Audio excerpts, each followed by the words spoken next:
ಹಾಗೇನೆ ಈಗ ಸೋಮನಾಥೇಶ್ವರ ದೇವರ ಹಾಗೇನೆ ಇಲ್ಲಿ ಬೇರೆ ಯಾವ ಸನ್ನಿಧಾನ ಇದೆ ಈ ದೇವಸ್ಥಾನದಲ್ಲಿ? ಇಲ್ಲಿ ಪ್ರಧಾನವಾಗಿ ಸೋಮನಾಥ, ನೈಋತ್ಯದಲ್ಲಿ ಗಣಪತಿ,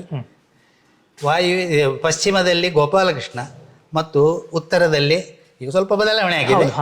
ಉತ್ತರದಲ್ಲಿ ವಿಷ್ಣುಮೂರ್ತಿ, ಕೆಳಗೆ ಪಂಚದುರ್ಗಿಯ ಗುಡಿ ಅಂತ ಇತ್ತು. ಅದು ಬಹಳ ಕಾರ್ಣಿಕವನ್ನು ಹೊಂದಿದೆ. ಎಲ್ಲ ಗುಡಿಗಳು ದೇವರ ಗುಡಿಗಳು ಕಾರ್ಣಿಕ ಇರಲೇಬೇಕಲ್ಲ, ಹಾಗೆ ಅದು ಎಲ್ಲ ಕಾರ್ಣಿಕದಲ್ಲಿ ಉಂಟು. ಹಾಗೆ ಕ್ರಮೇಣವಾಗಿ ಈ ದೇವಸ್ಥಾನದ ಆಡಳಿತಿಗೆ ಬಂದವರು ಇಲ್ಲಿ ಕೆಲವು ಬದಲಾವಣೆಗಳನ್ನು ಮಾಡಿ, ಅಂದರೆ ಮೂಲ ಬದಲಾವಣೆಯನ್ನಲ್ಲ, ಹೆಚ್ಚಿನ ವಿಶೇಷದಲ್ಲಿ ಬದಲಾವಣೆಯನ್ನು ಮಾಡಿ ಇಂಥ ಸಮಯಕ್ಕೆ ತ್ರಿಕಾಲ ಪೂಜೆ ಆಗಬೇಕು ಇಲ್ಲಿ ಹಾಗೆ ಹೀಗೆ ಎಲ್ಲ ಅಂತೇಳಿ ಅದನ್ನು ನಿಷ್ಕರ್ಷ ಮಾಡಿ ಅದೇ ಪ್ರಕಾರ ಈಗ ನಡೀತಾ ಇದೆ. ಈಗಿರುವಂಥ ಪೂಜೆ ಸಮಯ ಹೇಗೆ ಬಿಟ್ರೆ ಸೂರ್ಯೋದಯ ಕಾಲಕ್ಕೆ ಪೂಜೆ ಆಗ್ತದೆ, ಮಧ್ಯಾಹ್ನ 12-12ವರೆಗೆ ಪೂಜೆ ಆಗ್ತದೆ, ರಾತ್ರಿ ಇನ್ನೊಂದು 7-7ವರೆಗೆ ಪೂಜೆ ಆಗ್ತದೆ. ಪ್ರತಿದಿನ ತ್ರಿಕಾಲ ಪೂಜೆ ಅಂದರೆ 3 ಹೊತ್ತಿನ ಪೂಜೆ. ಇದು ಮಾತ್ರ ಅಲ್ಲದೆ ಉತ್ಸವಾದಿಗಳು, ಪಂಚಪರ್ವಗಳು ಅಂತ ಇದೆ. ಗಣೇಶ ಚತುರ್ಥಿ ಇದೆ, ಕೊರಲ ಹಬ್ಬ ಇದೆ, ನವರಾತ್ರಿ ಇದೆ, ಶಿವರಾತ್ರಿ ಇದೆ. ಎಲ್ಲವನ್ನು ಕಳೆದುಕೊಂಡು ಈ ತೀರ್ಥಮಾವಾಸ್ಯೆ ಎಂಬುದಾಗಿ ಬರ್ತದೆ. ಸಮುದ್ರ ಇರುವ ಕಾರಣ ಈ ಶ್ರಾವಣ ಮಾಸದ ಅಮಾವಾಸ್ಯೆಯನ್ನು ತೀರ್ಥಮಾವಾಸ್ಯೆ ಎಂಬುದಾಗಿ ಇಲ್ಲಿ ಪ್ರಸಿದ್ಧ ಪಡೆದಿದೆ. ಶ್ರಾವಣ ಮಾಸದಲ್ಲಿ 1000 ಗಟ್ಟಲೆ ಜನ ಬಂದು ಸಮುದ್ರ ಸ್ನಾನ ಮಾಡಿಕೊಂಡು ಇಲ್ಲಿ ದೇವರ ಸನ್ನಿಧಿಗೆ ಬಂದು ದೇವರಲ್ಲಿ ಅರಿಕೆ ಎಲ್ಲ ಮಾಡಿಕೊಂಡು ಪ್ರಸಾದ ತಗೊಂಡು ಹೋಗ್ತಾರೆ. ಅದು ಬಹಳ ಒಂದು ರಶ್ಶಿನಲ್ಲಿರ್ತದೆ. ಜನ ಎಲ್ಲ ತುಂಬ ಜನ ಬರ್ತಾರೆ. ಮುಂಜಾನೆಯಿಂದ ಮಧ್ಯಾಹ್ನದವರೆಗೆ ಇರ್ತಾರೆ ಜನ, ಸಾಯಂಕಾಲವೂ ಇರ್ತಾರೆ. ಇದು ತೀರ್ಥಮಾವಾಸ್ಯೆ. ಹಾಗೆ ಇನ್ನು ಇದು ಮಾರ್ಚ್ ಅಥವಾ ಏಪ್ರಿಲಲ್ಲಿ ಆ ಹುಣ್ಣಿಮೆ ಎದುರಿಗೆ ಬಂದಾಗ ಇಲ್ಲಿ ಉತ್ಸವ, ವರ್ಷಾವಧಿ ಉತ್ಸವ, 5 ದಿನಗಳ ಉತ್ಸವ ತಕ್ಕ ಮಟ್ಟಿಗೆ ವೈಭವದಿಂದ ನಡೀತದೆ. ಎಲ್ಲ ಬರ್ತಾರೆ. ಇಲ್ಲಿ ಸಂಬಂಧಪಟ್ಟ 9 ಮಾಗಣೆ ದೇವಸ್ಥಾನ ಇದು ಮತ್ತು ಸೀಮೆ, ಕೇರಳದ ಸೀಮೆ, ಕುಂಬಳೆ ಇದೆಲ್ಲ ಸೇರಿ ಎಲ್ಲರೂ ಭಕ್ತಾದಿಗಳೆಲ್ಲ ಬರ್ತಾರೆ. ಅವರವರ ಸೇವೆಯನ್ನು ಮಾಡ್ತಾರೆ. ಅವರವರ ಸೇವೆಯನ್ನು ಮಾಡಿ ದೇವರಲ್ಲಿ ಬೇಡಿಕೊಂಡು ಪ್ರಸಾದವನ್ನು ತಗೊಂಡು ಅವರ ಏನು ದುಃಖ ದುಮ್ಮಾನ ಎಲ್ಲ ಉಂಟು ಅದನ್ನೆಲ್ಲ ಕಳೆದುಕೊಂಡು ದೇವರ ಅರಿಕೆ ಮಾಡಿಕೊಂಡು ದೇವರಲ್ಲಿ ಅರಿಕೆ ಮಾಡಿಕೊಂಡು ಅದನ್ನು ಪಡೆದು ಕೃತಾರ್ಥರಾಗ್ತಾರೆ. ಇದಿಷ್ಟು. ಹಾಗೆ ಇಲ್ಲಿ ವಿಶೇಷ ಸೇವೆ ಅಂತ ಏನಾದರೂ ಇದೆಯಾ? ವಿಶೇಷ ಸೇವೆ ಅಂದರೆ ಎಲ್ಲವೂ ಶಿವನಿಗೆ ಎಲ್ಲವೂ ವಿಶೇಷವೇ. ಬರೀ ಏನಿಲ್ಲ ಸ್ವಾಮಿ ಸೋಮನಾಥ ಅಂತ ಕೈ ಮುಗಿದ್ರು ಅದು ಒಂದು ವಿಶೇಷ ಭಕ್ತಿ. ಅವರ ಭಕ್ತಿ, ಸೇವೆ ಮುಖ್ಯ ಅಲ್ಲ, ಅವರ ಶ್ರದ್ಧೆ, ಅವರ ಭಕ್ತಿ ಇಲ್ಲಿ ಪ್ರಸಿದ್ಧಿಯನ್ನು ಪಡೆದಿದೆ. ಮೂಲೆಯಲ್ಲಿ ಕೂತು ಅವರು ಮನಸ್ಸಿನಲ್ಲಿ ಬೇಡಿಕೊಂಡ್ರೆ ಅದೂ ನಡೆಯುತ್ತದೆ. ಎಲ್ಲವನ್ನು ಆ ಪರಮಾತ್ಮ ನೆರವೇರಿಸ್ತಾರೆ. ಪ್ರಸಿದ್ಧ ಒಂಚೂರು ಕಡಿಮೆ ಇಲ್ಲಿ, ಯಾಕೆಂದರೆ ಸ್ವಲ್ಪ ಒಳಗೆ. ಆದ್ದರಿಂದ ಅಭಿವೃದ್ಧಿ ಹೊಂದುತ್ತಾ ಇದೆ ಇದೀಗ. ಅಭಿವೃದ್ಧಿ ಇನ್ನಷ್ಟು ಅಭಿವೃದ್ಧಿ ಹೊಂದಲಿ ಅಂದರೆ ದೇವರಲ್ಲಿ ಬೇಡಿಕೊಳ್ಳುವುದು. ಭಕ್ತ ಜನಗಳಿಗೆ ಅನುಕೂಲ ಆಗಲಿ, ಎಲ್ಲ ಬಂದವರೆಲ್ಲ ಸಂತೋಷದಿಂದ ಪುನಃ ಒಮ್ಮೆ ಬರುವಂತೆ ಆಗಲಿ ಅಂತ ಹೇಳಿ ದೇವರಲ್ಲಿ ಬೇಡಿಕೊಳ್ಳುವುದು. ಇಲ್ಲಿ ಭಕ್ತರ ಅನುಗುಣವಾಗಿ ಸೋಮವಾರ ಮತ್ತು ಶನಿವಾರ ಅಧಿಕ ಸಂಖ್ಯೆಯಲ್ಲಿ ಬರ್ತಾರೆ. ಅವರಿಗೆ ಮಧ್ಯಾಹ್ನದ ಒಂದು ಭೋಜನದ ವ್ಯವಸ್ಥೆಯನ್ನು ಇಲ್ಲಿ ಮಾಡಿದೆ. ಪ್ರತಿ ಶನಿವಾರ ಮತ್ತು ಪ್ರತಿ ಸೋಮವಾರ ಇದೀಗ ಸರ್ಕಾರದ ಅಧೀನದಲ್ಲಿ ಉಂಟು. ಓಹೋ. ಬಟ್ ಹಾಗೆ ನಾನು ತುಂಬಾ ದೇವಸ್ಥಾನಗಳು ನೋಡ್ತೀನಿ. ಅಂದ್ರೆ ಈಶ್ವರ ದೇವಸ್ಥಾನದಲ್ಲಿ ಅರ್ಧ ಪ್ರದಕ್ಷಿಣೆ ಅಂತ ಇರುತ್ತೆ. ಇದ್ರ ಬಗ್ಗೆ ಏನಾದ್ರು ನಿಮ್ಮ ಎಲ್ಲ ಈಶ್ವರ ದೇವಸ್ಥಾನದಲ್ಲಿ ಇಲ್ಲ.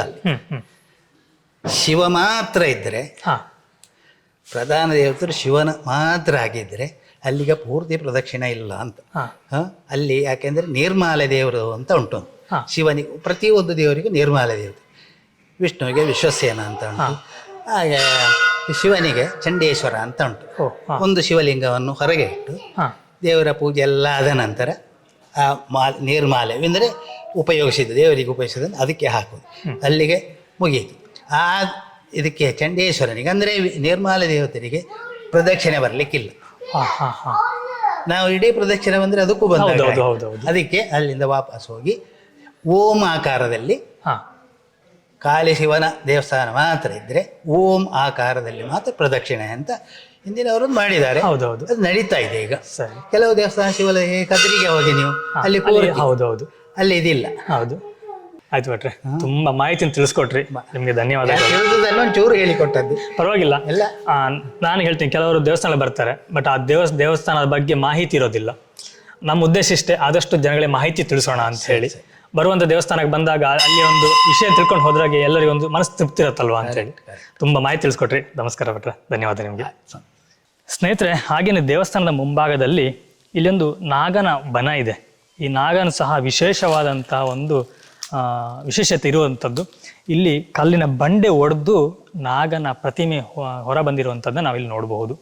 ನೋಡಿ ನಾವು ಸ್ವಲ್ಪ ಮುಂದೆ ಬಂದಾಗ ಇಲ್ಲಿ ನಾಗನ ನೋಡ್ಬೋದು. ಆ್ಯಕ್ಚುಲಿ ಸ್ವಲ್ಪ ಕೆಲಸ ಎಲ್ಲ ನಡೀತಾ ಉಂಟು. ನೋಡಿ ಇಲ್ಲಿ ಏನಂತ ವಿಷಯ ಗೊತ್ತಿಲ್ಲ. ನೋಡಿ ನಾವು ಇಲ್ಲಿ ತನಕ ಹೋಗ್ಬೋದು ಅಂದ್ಕೊಳ್ತೀನಿ ನಾನು. ಓಕೆ, ನೋಡಿ ಇಲ್ಲಿ ಕಲ್ಲಿನ ಬಂಡೆ ನಡುವಲ್ಲಿ ನಾಗ ಉದ್ಭವ ಆಗಿರುವಂಥದ್ದು. ಈ ಕಡೆ ಇರುವಂಥದ್ದು ಇದು ರಕ್ತೇಶ್ವರಿಯ ಗುಡಿ. ಈ ರೀತಿಯಾಗಿ ಒಂದು ಸಣ್ಣ ರೀತಿ ಮಾಡಿ ರಕ್ತೇಶ್ವರಿಯಲ್ಲಿ ಸ್ಥಾಪನೆ ಮಾಡಿದ್ದಾರೆ. ಇದು ಸುತ್ತಲೂ ಬನ, ನಾಗರ ಬನ ಅಂತಂದರೆ ಕಾಡು. ಈ ಮರವನ್ನೆಲ್ಲ ಹಾಗೆ ಬಿಟ್ಟಿದ್ದಾರೆ, ಯಾವುದೇ ರೀತಿ ಕ್ಲೀನ್ ಮಾಡದೆ ಹಾಗೇ ಬಿಟ್ಟಿದ್ದಾರೆ, ನ್ಯಾಚುರಲ್ ಆಗಿರಬೇಕು ಅಂತ ಹೇಳಿ. ಇದರ ನಡುವಲ್ಲಿರುವಂಥದ್ದು ಈ ನಾಗನ ಒಂದು ಗುಡಿ. ನಾನು ಉದ್ಭವ ಆಗಿರುವಂಥದ್ದು ನಾಗನ ನೋಡಿದೆ ಇದೇ ಮೊದಲು, ಅದು ಸಹ ಇಲ್ಲಿ. ಸ್ನೇಹಿತರೆ, ಈ ರೀತಿ ಇಷ್ಟೊಂದು ವಿಸ್ಮಯ ಇದೆ, ಇಷ್ಟೊಂದು ನಿಗೂಢತೆ ಇದೆ ಅನ್ನೋದು ನನಗೆ ನಿಜವಾಗ್ಲೂ ಗೊತ್ತಿರಲಿಲ್ಲ ಇಲ್ಲಿ ಬರೋ ತನಕ. ಇಲ್ಲಿ ಬಂದಾಗ ನನಗೊಂದು ತುಂಬ ಖುಷಿ ಆಯಿತು. ನೀವು ಸಹ ಇಲ್ಲಿಗೆ ಬನ್ನಿ, ಬಂದು ಸಂಜೆ ಟೈಮಲ್ಲಿ ಬನ್ನಿ. ತುಂಬ ಚೆನ್ನಾಗಿ ಅಂತಂದರೆ ಬಿಸಿಲು ಕಮ್ಮಿ ಇರುತ್ತೆ. ಹಾಗೆಯೇ ಸಮುದ್ರದ ಹತ್ರ ಹೋಗಿ ಸ್ವಲ್ಪ ಕೂತು ಟೈಮ್ ಸಹ ಸ್ಪೆಂಡ್ ಮಾಡಬಹುದು. ಈಗ ನಾವು ಬಂದಿರೋದು ಮಾತ್ರ ಬಿಸಿಲು ಜಾಸ್ತಿ ಇರೋ ಹೊತ್ತಲ್ಲ, ಅದರಿಂದ ನಾನು ಬೀಚ್ ಹತ್ರ ಹೋಗ್ತಾ ಇಲ್ಲ, ತುಂಬ ಬಿಸಿಲಿದೆ. ಹಾಗೆಯೇ ನಾವು ಈ ದೇವಸ್ಥಾನಕ್ಕೆ ಬಂದಾಗ ಈ ದೇವಸ್ಥಾನ ಒಂದು ವಿಡಿಯೋ ಮಾಡಲಿಕ್ಕಾಗಲಿ ಹಾಗೂ ಇಲ್ಲಿ ಸ್ವಲ್ಪ ನಮಗೆ ಇನ್ಫಾರ್ಮೇಷನ್ ಎಲ್ಲ ಕೊಟ್ಟಿದ್ದು ಸರ್. ಸರ್ ನಮಸ್ತೆ. ನಮಸ್ತೆ ಸರ್, ತಮ್ಮ ಹೆಸರು? ರಮಾನಾಥ್ ಬಂಗೇರ ಅಂತೇಳಿ.